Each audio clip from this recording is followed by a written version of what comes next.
practice more. If Super Smash Bros. Is how you know Captain Falcon, you were never shown the full character. And I don't mean that in the annoying, pretentious purist way. I mean, Smash gave you the most instantly understandable version of Captain Falcon possible. Punch, pose, voice, knee, clips.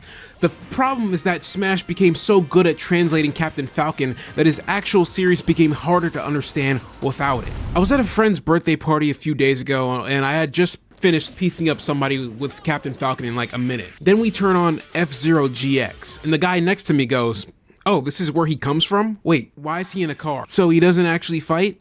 And then, slowly but surely, everybody started leaving the room. That is the problem with Captain Falcon's games. Captain Falcon, Smash, hype. Everybody knows who this is, but nobody really knows where he came from, or why he's even really all that special. F-Zero's biggest enemy is the statement, "I don't know what that is." What the hell? That's where I come in. Not that F-Zero has no fans, not that F-Zero has no sauce, not even that Nintendo ignores it. F-Zero's biggest enemy is the sentence, "I don't know what that is." You can show somebody F-Zero gameplay, or put Captain Falcon on the screen, but exposure is not conversion. A big YouTuber just playing F-Zero might create a spike. People online might say, "Oh yeah, Captain Falcon's game," or "Nintendo should bring this back." F-Zero has a fandom, but what it lacks is a broad, self-sustaining reason why anyone outside of that fandom should care. If exposure alone were enough, F-Zero 99 happening, GP Legend and Climax coming to Switch Online, and GX getting a modern Switch 2 slot would have already created the wider fandom people keep asking for. But a fandom cannot self-sustain when people see a thing. It starts to self-sustain when people understand, this gives me a feeling I want more of. Let's take a detour.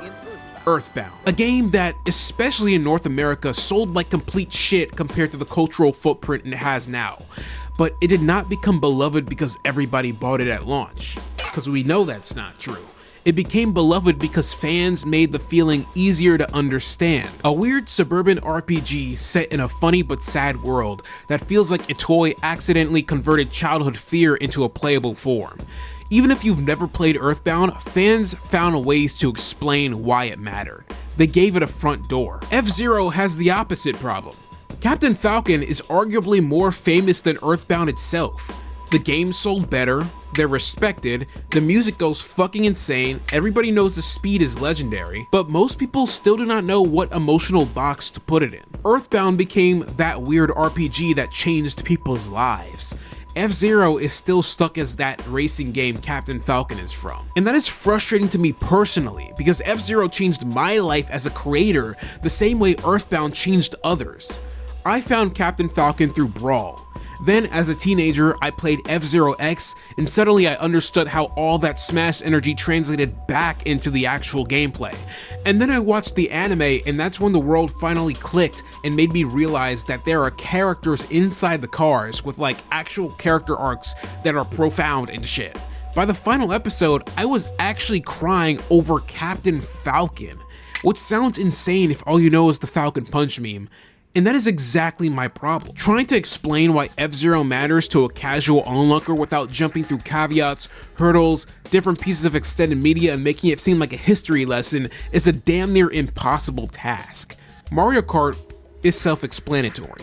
Mario is already culturally ingrained, so you see him in a go-kart throwing items on wacky tracks and you get it instantly. Smash is self-explanatory. Nintendo characters beating the crap out of each other in a bombastic crossover event. You get it instantly. F-Zero is not like that. The raw gameplay shows hover cars going fast, badass music, tight controls, good graphics for the time, maybe a sliver of Captain Falcon's context depending on the game, but for most people the reaction is, oh, that's neat. But quote unquote that's neat does not become fan art, edits, memes, arguments, original characters, discords, inside jokes, or any type of proactive obsession. Because the full appeal of what F-Zero actually is takes a bit of translating. Don't come out the gate by asking people to appreciate the gameplay unless the controller is already in their hands. That comes later. Start by showing them the one idea that makes the gameplay feel like the surface of something bigger. It's a death sport. Machines with galactic nukes inside, bounty hunters, rivalries, criminal underworlds, evil clones, legacy heroes, time travel, alien taxi drivers. Captain Falcon in Smash being the technical application of all the swag and comic book wackiness that the series had locked deep inside. Lightning fast, white knuckle gameplay is the execution of what lies below it. God challenging Captain Falcon to a race for his soul, superpowered hand-to-hand combat, the spin-off manga where Captain Falcon is a toddler in grade school, the main character's fiance being brainwashed into becoming a space terrorist. If I show that to a guy at the party who asks me about Captain Falcon, now he's asking for context instead of me begging for his attention. That's the difference. Obscurity is not the only thing F-Zero fans are fighting. They're fighting against Captain Falcon's Smash depiction being more digestible than his source material. They're fighting the lie that Mario Kart fills the same niche. They're fighting Nintendo mostly selling F-Zero as a straightforward racer and not as a world. They're fighting a weak internet foundation and a fandom built more on passive respect than active curiosity. To say, look, F-Zero is fast, can't be the goal. At least it's not my goal. We know that already. And there's nothing emotionally gripping to latch onto when it comes to that unless you're actually playing the game. My goal is to make people say, wait, that's in F-Zero? What is this even about? The evil clone made from stolen DNA. Show them that the Blue Falcon is the Falcon Punch with wheels in a gameplay context. Show them that they already like the exact things F-Zero is built on and create a bridge that gets them there. F-Zero will always be niche. Nobody wants to see Captain Falcon plushies at Walmart, but niche doesn't mean illegible. The problem is not that nobody could care. The problem is that most people have never been shown the part that they would actually care about. The games are where all of that curiosity finally culminates. Once you understand that this universe is built on the ego and survival of what is essentially Nintendo's version of the Tekken roster, the reluctance of playing a racing game disappears and you realize that driving a car is the playable surface of a much weirder mythology you were never properly introduced to. F-Zero does not need more people to see it first, it needs more people to understand what they are seeing. And on that note, you probably need to know the 7 things Smash fans get wrong about Captain Falcon, because his most famous version might also be the reason nobody understands where he came from.